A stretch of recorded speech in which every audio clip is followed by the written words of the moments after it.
Cancer healer centre a new beginning. కానీ వాళ్ళ చేయని తప్పుకు ఈరోజు మొత్తం సెషన్ అంతా కూడా సస్పెండ్ చేస్తున్నామని చెప్పి ఏకపక్షంగా అక్కడ మా పెద్దలు హరీష్ రావు గారు రిపీటెడ్గా అడుగుతానే ఉన్నారు, మా పార్టీ తరఫున మా వాదన చెప్పనివ్వండి, మేము చెప్పాలనుకున్నది వినండి అని చెప్తే కూడా వినిపించుకోకుండా కేవలం కాంగ్రెస్ పార్టీ శాసనసభ్యులు ఒక 4-5గురితో మాట్లాడించి, ఒక 3-4 మంత్రులతో మాట్లాడించి, ఇక అది మాత్రమే మూడ్ ఆఫ్ ద హౌస్ అన్నట్టు, వాళ్ళు చెప్పిందే వేదం అన్నట్టు, వాళ్ళు చెప్పిందే సత్యం అన్నట్టు ఇవాళ ఏకపక్షంగా బుల్డోజింగ్ ధోరణితో నియంతృత్వ పోకడలతో ఈ రాష్ట్ర ప్రభుత్వం, శాసనసభ వ్యవహారాల మంత్రి శ్రీధర్ బాబు కానీ, ముఖ్యమంత్రి రేవంత్ రెడ్డి కానీ ఏకపక్షమైన నిర్ణయం తీసుకొని ఇవాళ మా సభ్యుడు గొంతు నొక్కడం జరిగింది.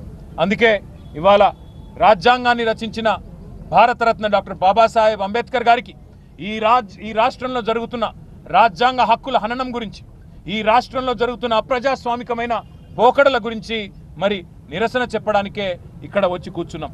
మరి ఇక్కడికి వచ్చి చూస్తే పరిస్థితి ఏందండి? ఇక్కడికి వచ్చి చూస్తే ఆ మహానుభావుడు ప్రపంచంలోనే అతిపెద్దదైన 125 అడుగుల డాక్టర్ బాబాసాహెబ్ విగ్రహం ఏదైతే కేసీఆర్ గారి ప్రభుత్వం ఏర్పాటు చేసిందో, కనీసం ఆ విగ్రహానికి కూడా అక్కడ పోయి కూర్చునేదానికి అవకాశం లేకుండా ఇక్కడ గేట్లు మూతలు పెట్టి ఆ మహానుభావుని కూడా సంకెళ్లతో బంధించిన ఒక నీచమైన ప్రభుత్వం కాంగ్రెస్ ప్రభుత్వం అని చెప్పుకోక తప్పదు. పేరు గొప్ప ఊరు దిబ్బ అన్నట్టు, పేరుకేమో ప్రజాపాలన, చేసేవేమో అన్ని అప్రజాస్వామిక పనులు అన్నట్టుగా ఇవాళ ఏకపక్షంగా పెద్దలు జగదీశ్వర్ రెడ్డి గారి గొంతు నొక్కడం అంటే ఇది జగదీశ్వర్ రెడ్డి గొంతు నొక్కడం కాదు, ఆయన ఒక్కడికి జరిగిన అవమానం కాదు.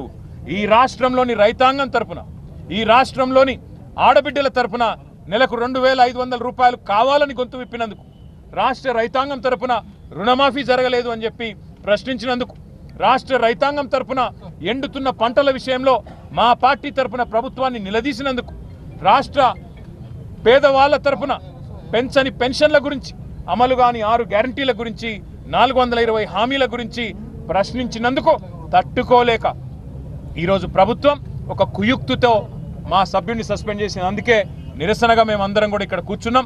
ఇవాళ వాళ్ళు అనుకుంటా ఉన్నారు కేవలం ఒక గొంతు నొక్కినంత మాత్రాన, శాసనసభలో మా పార్టీ యొక్క సభ్యుడి యొక్క ప్రసంగానికి అంతరాయం కలిగించినంత మాత్రాన ఏదో సాధిస్తామని చెప్పి వాళ్ళు భ్రమపడతా ఉన్నారు.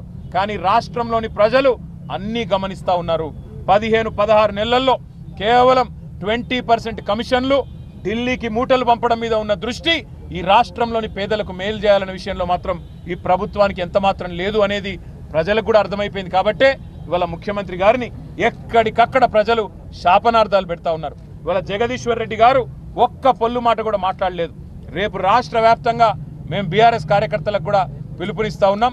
కాంగ్రెస్ పార్టీ యొక్క అప్రజాస్వామిక వైఖరికి వ్యతిరేకంగా, ఈ ముఖ్యమంత్రి ఈ ప్రభుత్వం యొక్క అహంకార నియంతృత్వ పోకడలకు వ్యతిరేకంగా రాష్ట్ర వ్యాప్తంగా అన్ని నియోజకవర్గ కేంద్రాల్లో కూడా ప్రభుత్వం యొక్క దిష్టిబొమ్మల దహనానికి వెంటనే మీరు పిలుపునిస్తూ, దాంతోపాటు బడ్జెట్ సమావేశాల్లో నిజానికి అన్ని కూడా మేము ప్రశ్నించబోతా ఉన్నామని వాళ్ళకి తెలుసు. మరి బడ్జెట్ సమావేశాల్లో బీఆర్ఎస్ ఉంటే ఖచ్చితంగా మరి ప్రజల తరఫున గట్టిగా దాడి చేస్తారు, గట్టిగా ప్రశ్నిస్తారు. 420 హామీలు, 420 పనులు, ఈ కాంట్రాక్ట్లు, కమిషన్లు, మరి ఢిల్లీకి మూటలు అన్ని వెలుగులోకి వస్తాయనే భయంతో మా గొంతు నొక్కే ప్రయత్నం ఏదైతే చేస్తూ ఉన్నారో తప్పకుండా దీనికి మరి ప్రజలు కూడా సమాధానం చెప్తారు, మేము కూడా సమాధానం చెప్తాం. రేపు రాష్ట్ర వ్యాప్తంగా మరి మా సభ్యుడి యొక్క అప్రజాస్వామిక రేపు సాయంత్రం వరకు మరి ఈ కార్యక్రమం కూడా చేస్తాం. దాంతోపాటు మరి మా సభ్యుడి యొక్క గొంతు ఈరోజు నొక్కినందుకు తప్పకుండా ఈ ప్రభుత్వం ఇంతకు ఇంత అనుభవిస్తుంది. భవిష్యత్తులో ఈరోజు ఏ రకంగానైతే ఏకపక్షంగా కాంగ్రెస్ పార్టీ వ్యవహారం చేసిందో భవిష్యత్తులో తప్పకుండా వారికి కూడా శిక్ష తప్పదు ప్రజా కోర్టులో అనే మాట కూడా తెలియజేస్తూ thank you. Cancer healer centre a new beginning.